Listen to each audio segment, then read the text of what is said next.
Toyota Camry Hybrid 2.5 auto tahun 2015.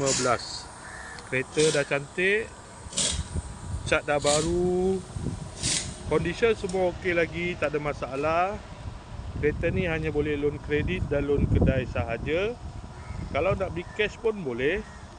Kalau berminat boleh datang kedai, tetap kereta, boleh test drive.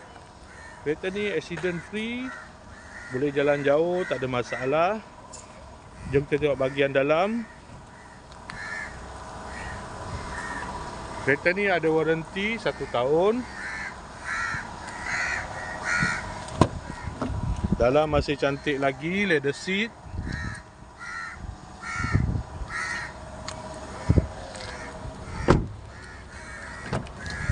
Kereta ni guna push start button, aircon semua okey lagi, aircon sejuk.